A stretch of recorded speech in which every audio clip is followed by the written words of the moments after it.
Hi there, my name is Kay Moon and I'm a twin flame channel and Western astrologer, and this is a video about the Libra full moon and lunar eclipse that took place today as I'm recording it, March 25th at 3 a.m. Eastern. If you happen to be on the eastern seaboard of the United States, please check a time zone converter for your local time. Couple of announcements before we get started. We are at the peak of eclipse season, and now in the space where the eclipse energy is at its most potent. The opening for this energy started 90 days ago, so we're talking about the tail end of January or the tail end of December. It's going to wane over the next 90 as we get into the tail end of June. Life changes ushered in by these eclipses can be experienced anytime over this period, not just this week or next week. However, if you're looking for a peak eclipse reading, now is the time to book one. My calendar is available, but filling fairly quickly up to the major solar eclipse on April 8th. I'd love to read for you if you're feeling prompted to get the guidance at this time. Secondly, the waitlist for Star Club is open. If you missed the chance to join, get on the waitlist for this exclusive community where you get to learn, practice, and share astrology now. Link is below this video. There are so many wonderful participants in the community, posting charts, sharing feedback, asking and answering one another's questions, and learning through access to Star School 101, 201, and 301. Next Thursday on April 4th, I'm going to be live here on YouTube with my Star Clubbers to talk about the Jupiter and Uranus conjunction coming up on April 21st. And they'll have exclusive access to the Q&A portion of that live. So if you know you like having a community to geek out on major astrological events, you love being able to chit chat with me about how all these things play out, now's the time to jump on the wait list for that, so you're the first to know when enrollments open again. And lastly, if you're new here, welcome. Glad you've joined. Stick around until the end because I do something called First Look, where I'll give you an early heads up about the new moon solar eclipse coming up in 2 weeks. Let's get into this Libra new moon lunar eclipse. So we have this full moon. Oh, sorry, I said Libra new moon. I meant full moon. We have this full moon in Libra here at that 5th degree in Libra. You can see it there on the chart. And aspects that it is making, we've got an opposition to Sun here in Aries. We've got a trine to Pallas here in Sagittarius, and conjunction with the Shaman's asteroid here, Makemake in Libra. We've got a sextile to Pluto in Aquarius as well. Power maker, power broker, an opposition to Neptune at that 27th degree of Pisces chiming in, and a square to Vesta there at the 28th degree of Gemini. So the word of the day is closings. Big closings of patterns and behaviors, specifically in relationships, since Libra is our sign that deals with partnerships and collaborations. We've got closings of patterns and behaviors in relationships that have left us outside of experiencing the love that we want. Now, this is a very revealing full moon and lunar eclipse, as full moons always are. The participation of Neptune at the opposition angle and Makemake in conjunction, which is the Shaman's asteroid. Neptune creates reflections. Shaman's asteroid deals with lessons.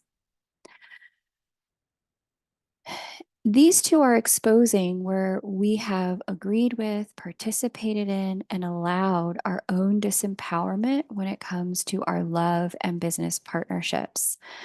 There is revelation at this lunar eclipse and full moon about the collaborations and connections that we have outgrown romantically and professionally. The Neptunian influence of disillusionment, reflections, imaginations, visions, and dissolving, combined with the angle that Pluto is at here,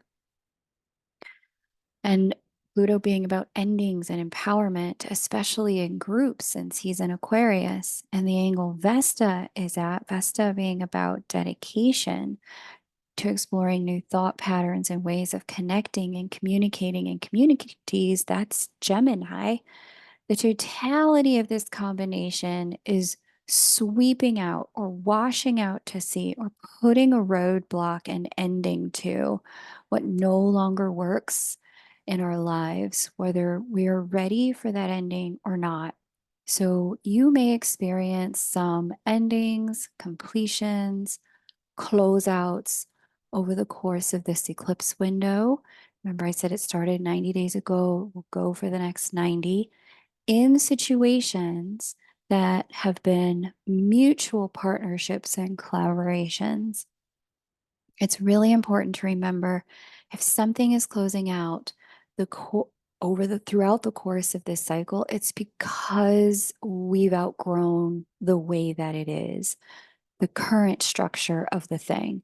So even if you've been attached to it, even if you wanted it in the old format, there is supreme blessing in its departure at this time as a signal that there's more and that there's better in store for you. This is about both patterns in connection and actual connections themselves. We can use this intentionally to close out relationship patterns that no longer work for us. So, like if you've identified you have a pattern of codependency or being halfway with people and always having a back door, a plan B, one foot out the door, or if you've identified that your pattern is shutting down so you don't get hurt, manipulating in power moves because you're afraid and you won't get what you want, or even bending over backwards to please other people so they don't leave. Manipulation has many faces. Whatever the pattern is that's unhealthy that you may have outgrown, for some of you, this is undercharging in your business partnerships or not charging at all. This lunar eclipse will expose that you're ready to be done with that. We can close out relationships that no longer work for us as well under the influence of this eclipse. So, this lunar eclipse cycle, we may see breakups, divorces, separations, some trial separations, some permanent, all in the name of taking us to the next level. Now, again, if someone or a situation is leaving, our job is to have some trust with this that it's for our betterment. If you're prompted to leave and you've been hanging on forever, the itch to go now is the astrological wind in your sails that the universe is providing to make this easier. It's never really easy to call an end to something when we're attached. And if it's time, it's time. There is better and more in front of you if you can let others go in the direction that's best for them and you go in the direction that's best for you. Now, I've mentioned in the eclipse video detailing the entirety of this eclipse series that the end of the year, 2024, is really heavy on the get back togethers, the ex returnee, love taking off type of energy, past in this life, past from past life. So if you're hoping maybe some time apart might help you and another person or other people in a situation grow and see if you can reconvene as better versions of yourself, this year the planets are going to work overtime to make sure that that happens. If you're with person B and you're hoping person A becomes available by the end of the year and steps back into your life, now is really the time to free yourself up so that that can happen with person A. If you're realizing there are some habits you've been repeating and you're just done with who you've been in relationships and you're ready to be someone new so you can experience relationships in a whole new way, now's the time to dig into some personal development and growth work, some coaching, something, some therapy, so you can be a different person by the time love is really in the air in the fall. All in all, in every single full moon, right? And this is a full moon in Libra.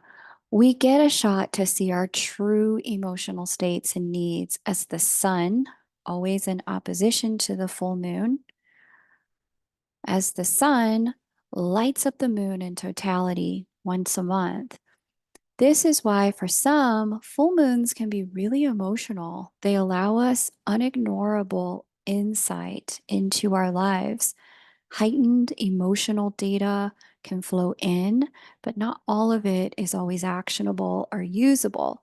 But with Earth sliding in between both the sun and the moon at a lunar eclipse, that the sun is hitting Earth directly instead of the moon is going to allow Earth's shadow to obscure the moon from our view. And this means a few different things. First of all, it's going to be easier to see other people's emotional patterns in connection rather than our own. So I want you to be sure to check the mirror before you try to check someone else.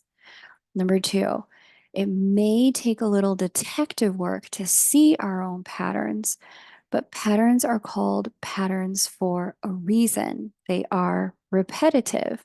So pay attention to that which has repeated and be willing to acknowledge in any situation where there is repetition with others that's got you uncomfortable, that you are the common denominator. And if we've got ourselves into it, we can absolutely get ourselves out of it. Three, for others, the patterns or the necessary endings are going to be so loud and in our face throughout this period that it can feel a bit tense. The best thing we can do is take some steps, one step at a time, focus on the step in front of us. And with the sun hitting Earth so directly, this is likely to be a bit activating to our ego structures and identity structures as well. So it may be easy to get caught up in ideas about deservability and self worth and miss the growth opportunity as we instead just think, oh, the other person, they're the problem, and I deserve better. If I just get rid of them, then I get rid of the problem. Mm, not really. The problem follows us into the next relationship dynamic until we deal with what it is in us that allowed us to be in alignment and in agreement with that treatment in the first place. Yeah.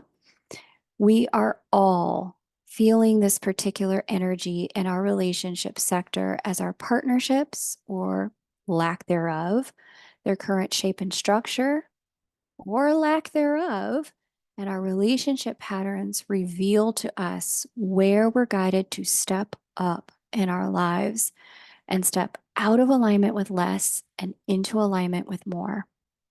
Wonderful energy for restructuring contracts, alliances, resetting boundaries and expectations, re-solidifying old alliances if everything is in order, deeper discussions about purpose and direction, goals and ambitions with our partners and collaborators, rebalancing contributions and boundaries. This lunar eclipse is really ripe for all of this.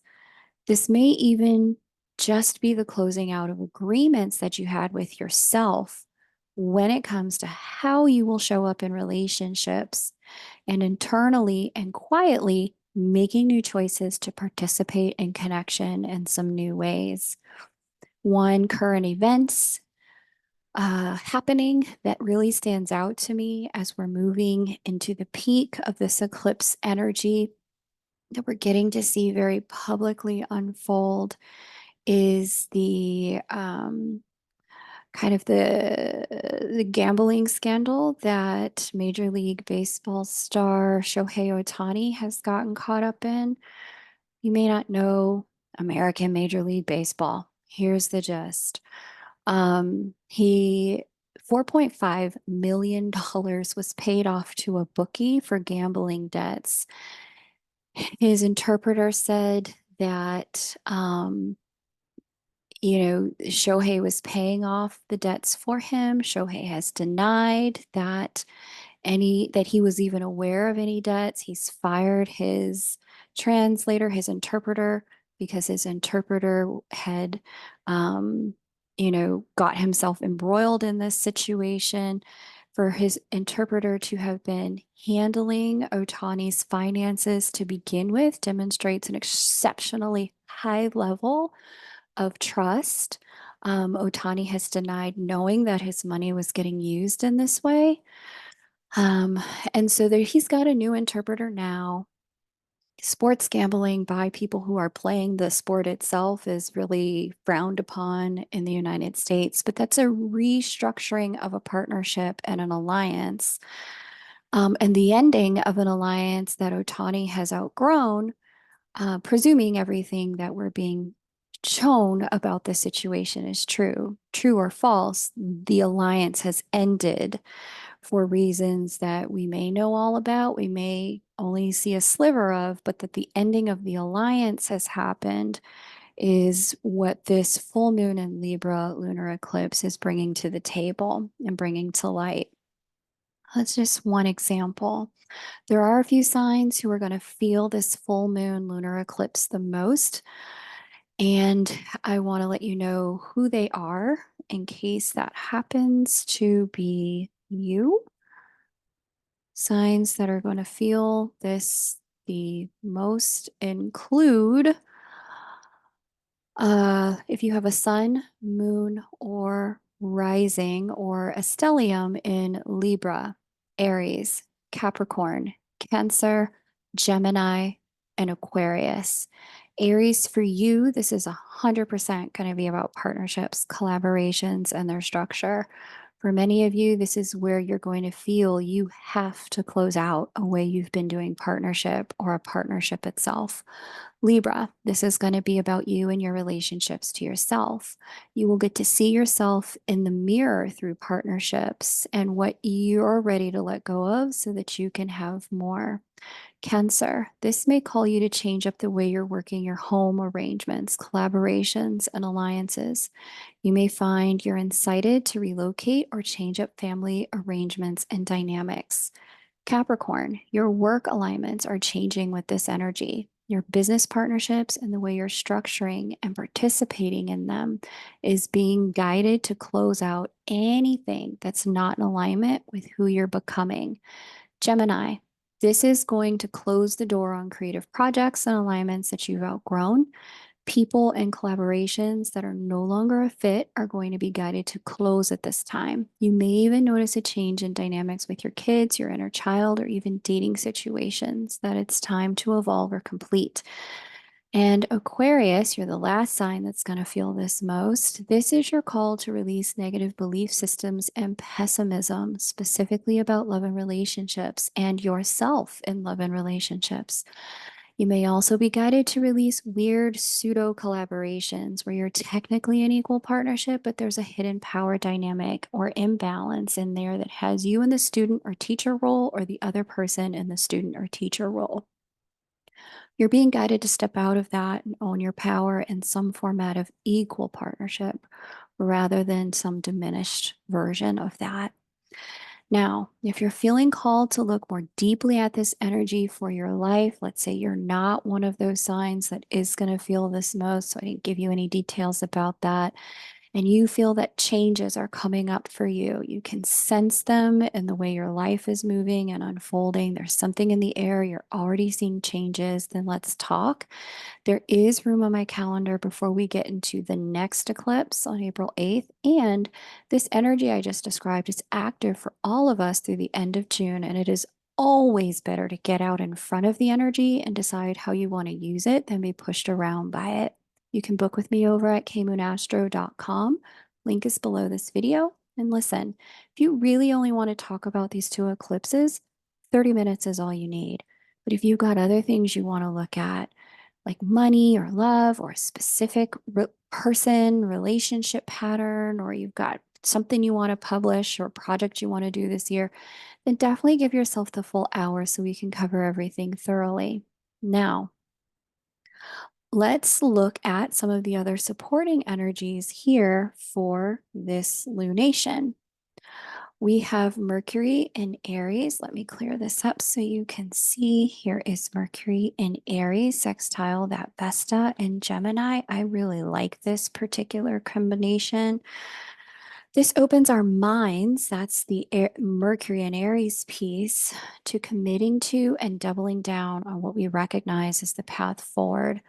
I've needed to say many times with clients in the last several months, I think you've got your answer here, but it sounds like you just don't like the answer that you have, and you're hoping the astrology is going to give you something different. The astrology is just validating what you've already seen and known in your heart of hearts to be true.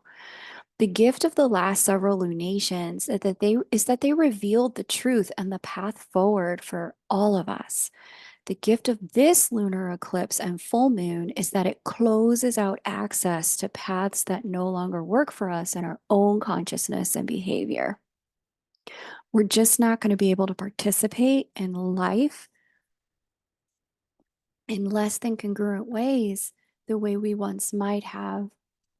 The specific gift of this Mercury sextile Vesta here in Gemini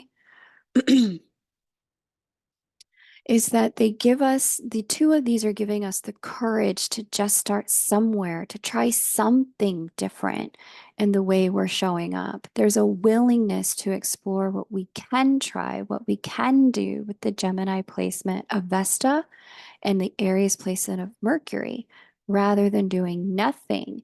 And it may not be everything we can do, but if it's the best we can do for now, it's okay to let our efforts at present time be good enough and look for more opportunities to create alignment as we go, step by step. That's Gemini. It's okay to not have all of the answers to what will come and the final destination. As long as we get started, keep taking the next best step. Aries is initiation, and Gemini is taking it step by step and exploring. Mercury here is consciousness and communication and ideas. Vesta here is dedication. All we need to do in this energy is just begin. We can and we will figure out the rest as we go. The next energy here that's showing up as really potent is a Venus in Pisces at 16 degrees. So we see her there. Now, Venus is really, she's having a lot of conversations, so bear with me while I map them all out for us. She is trine Jupiter, sextile Jupiter here in Taurus, and Uranus also in Taurus, the 15th and 20th degree.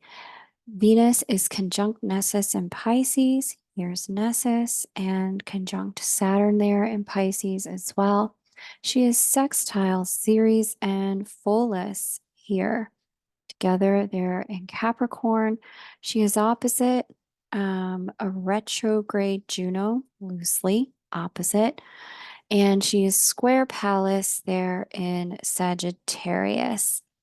This combination is a total enhancement and turbo booster to the full moon and lunar eclipse energies I just described. Since Venus is the governor of this full moon and eclipse, the context that Venus is receiving gives us more details to the story. Venus is sextile to Jupiter, the Jupiter-Uranus conjunction, and is opening up a new cycle in love and connection for all of us. It's a new timeline in partnership.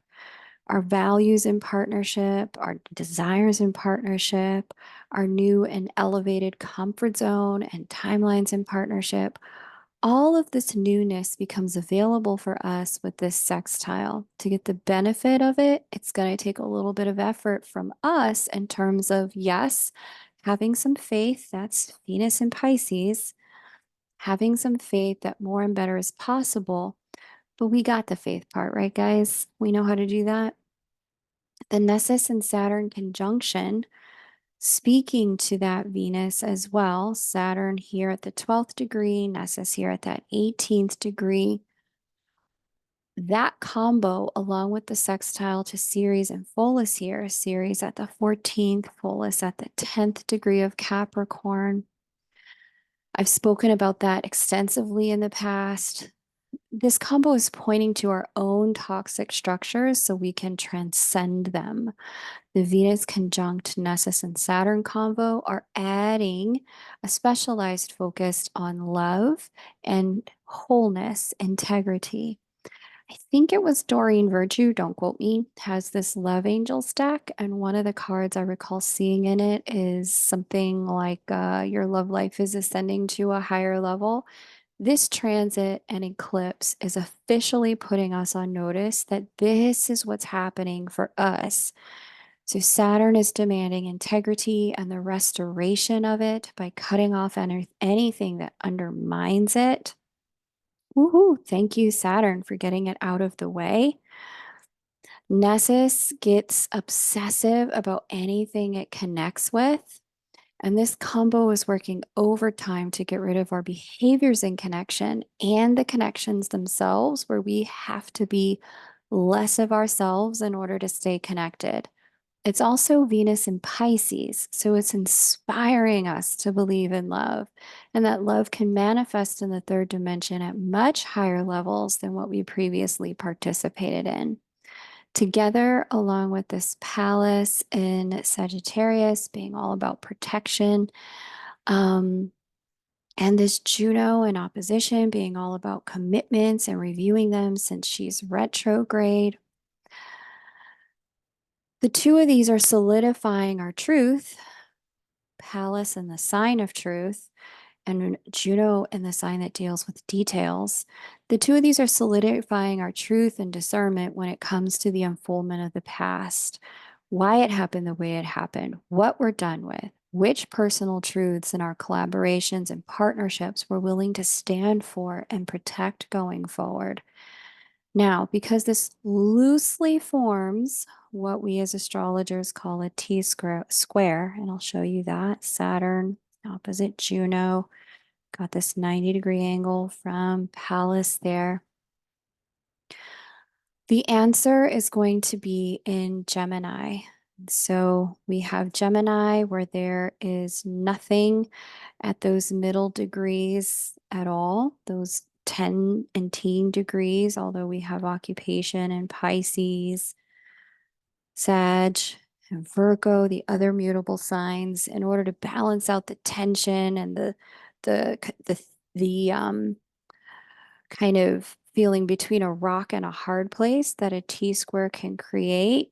The next stop, or the way to get out of that energy, is to occupy Gemini energy. That can bring some catharsis, some release to the situation.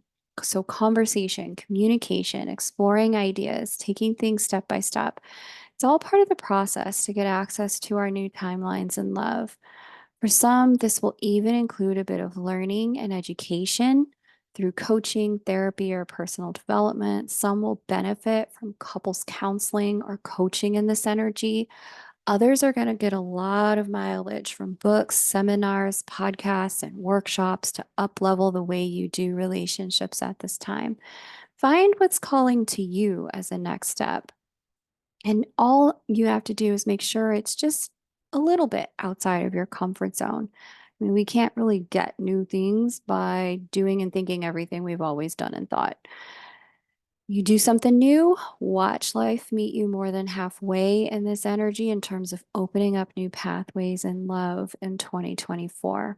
Now, if you're listening to this and it resonates, please hit that like button or drop a comment below and share a little bit about what you're experiencing and how you're overcoming it. Hearing how you're navigating these challenges may be the key to someone else's breakthrough.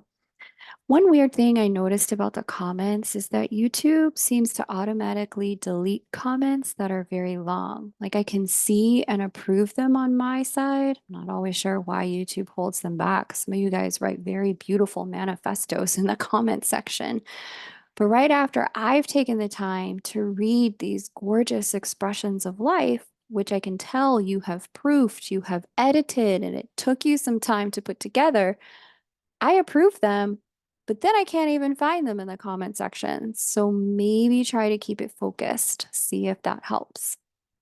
But if you're feeling like, okay, I think my relationship is over, but I'm not sure, or I am really done with this pattern that I have in relationships, but I have no idea how to get out of it, what's at the root of it, or I'm really stuck in a particular spot with my business partners and I need to know which path forward is going to be best for me.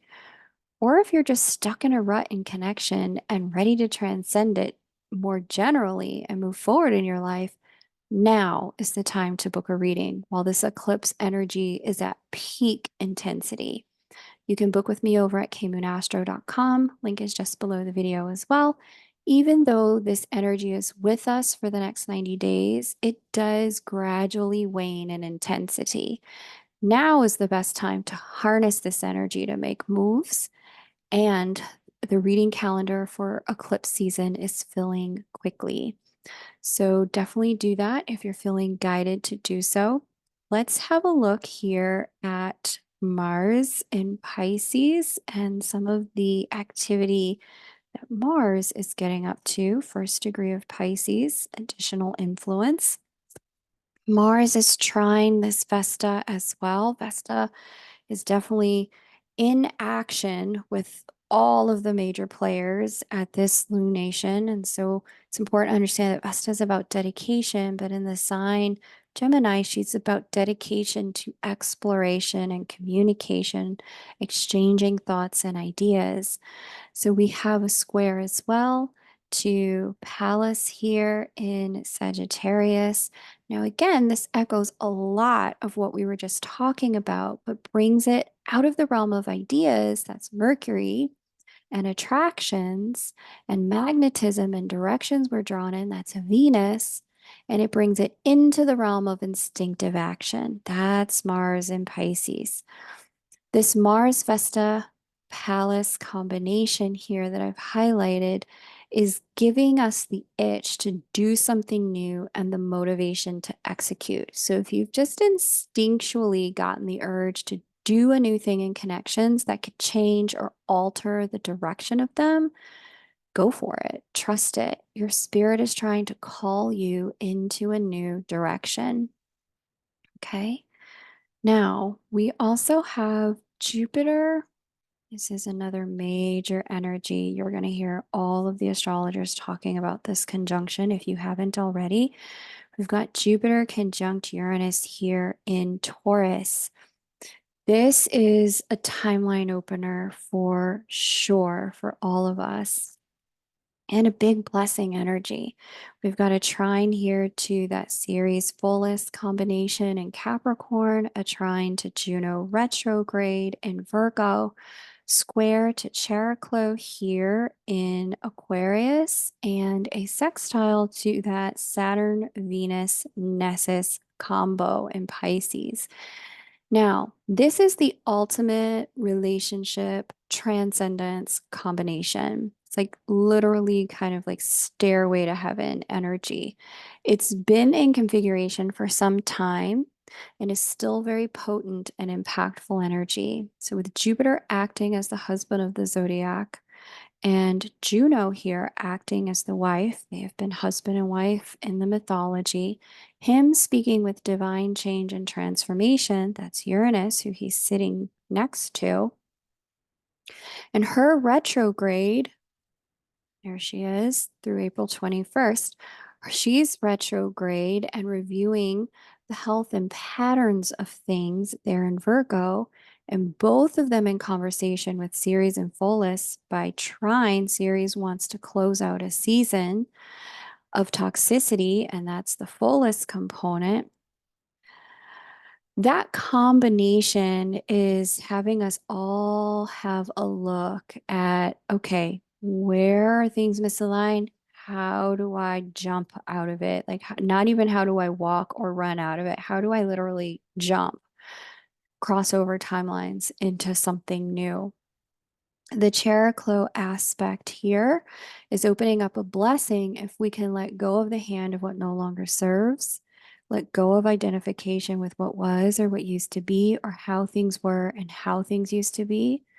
The sextile to Venus, Saturn, and Nessus and Pisces for that Jupiter and Uranus is creating an opening for a recommitment to new directions if we can be honest about the past, who we were that contributed to the past, and let go of the past's hand. There's a restoration of who we are in this energy that will lead to a restoration of our higher timelines and love. It's both Saturn here and Ceres's influence here. The two of them are calling for an end to one cycle and season so that we can step into the next one. Okay. So, really, really exciting and beautiful energy there with that. We also have here Chiron conjunct the North Node, which I've spoken about at length, even did a special section, a special. I even did a YouTube live about that. You can find that in the live section of this channel, where they are restoring our access to leadership and light work through self acceptance and self appreciation and self approval. Okay. So I won't go too in depth there because I've exhausted the topic. Lastly, I also see Pluto in Aquarius sextiling that Neptune in Pisces, Pluto also squaring Haumea, the creation goddess, up there in Scorpio. The Pluto square creation goddess combo is opening up motivation, an urge for resurrection, and an urge to complete the resurrection cycle. This is a really brilliant energy for finding new creative paths forward in collectives and groups, where this time we participate through owning our power, showing up to create the quality of experience we want to have rather than looking to others to give it to us, to shape it for us, or to make it for us. This gives us the inspiration and visionary capacity, that's Neptune, to see what a world where we show up in our power, that's Pluto and Scorpio here, where the creation goddess sits, to see what a world where we show up in our power can look like and feel like, and the initial steps to creating it. Now, again, since the square is between Haumea, the creation goddess, and Pluto, there is some indication of endings of how things used to be here. Pluto and Scorpio, both of them deal with endings before a resurrection even happens. So most of us have kind of been through the ending piece of the cycle. We've gone through the integration and learning. We are in the place of newness and next step now. But it's a matter of being willing to take some risks and owning our power. Okay. So if things fill up in the air or tense, like they can't go on the way things were, but you don't know where to go next, like there's an ending, but you're uncertain about new beginnings, good. This is all part of the transition period that we're working through collectively. The discomfort is a sign that we are right where we're supposed to be, outside of our comfort zone. Okay. So excellent work to all of you who find yourselves there.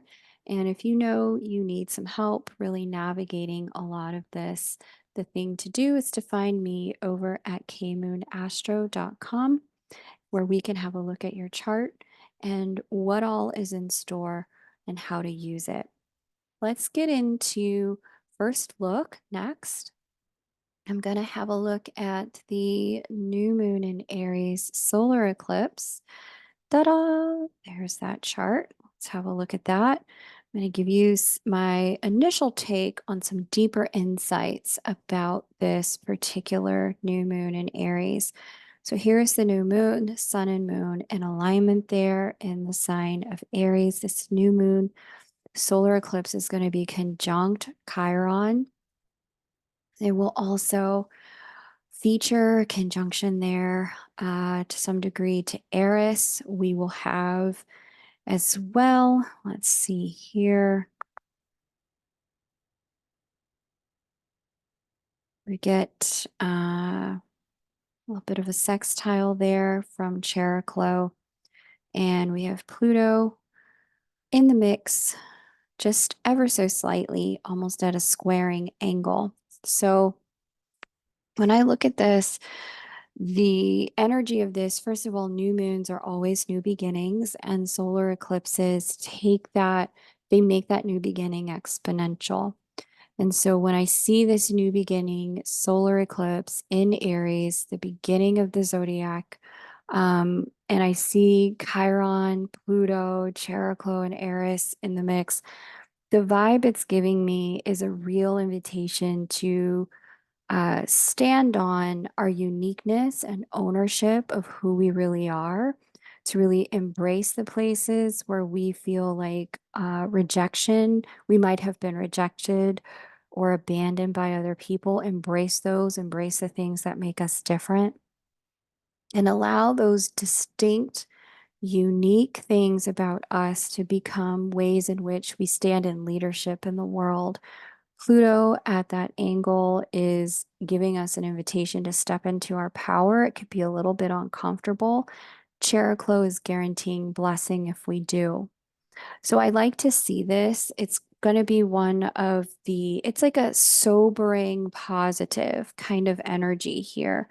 It's the kind of positive that allows us to um, look for silver linings almost in ourselves and others, in situations and circumstances, and not in so much as we're trying to, sugarcoat a bad thing, but more insofar as we're trying to take ownership of everything so that we can take the steps that are necessary, take the actions that are necessary to chart a new path forward for where we do fit in integrity and in wholeness. It does stand out to me. I don't talk about semi-sextiles very much, but it does stand out to me that Saturn and Mars are semi-sextile here from Pisces, and we've got Jupiter and Uranus semi-sextile here from Taurus. The semi-sextile energy is also very influential in similar ways to the sextile. It does still take a bit of effort to take advantage of it. But with Jupiter and Saturn in the mix and Mars and Uranus in the mix, I do see that many people are going to have some breakout successes with this new moon in Aries solar eclipse if they're willing to just take some bigger risks at this time. And the risks are going to be big to you, not to the world, meaning the world is going to see you for all of the light and glory and beauty and leadership that you provide. But for you yourself, it's going to feel a little risky to take ownership of these parts of you that maybe people have found not acceptable about you or made fun of about you, or you personally, maybe nobody said anything about you. You just personally rejected those things about you. Embracing those parts of you, embracing your past, embracing any challenges or perceived failures you may have had, and stepping into the light with your second chance for yourself at this new moon in Aries solar eclipse is what's going to allow you to take full advantage of the benefits available. So, if you've got a big dream on your heart, this is definitely the season in which to step into it. It is my honor and absolute pleasure to be able to do this for you every new and full moon. I love this work that I get to do. And, you know, it's got to be one of the most exciting years that we've had since before 2020 for breakthroughs for all of us. So I encourage you to take the risks you know you're ready to and you know you need to in your career, in your love life, in your family, in your business, your friendships. to step into the light with whatever it is that you feel like you're here to do. Honored and proud to share this time with you. Take great care and bye for now.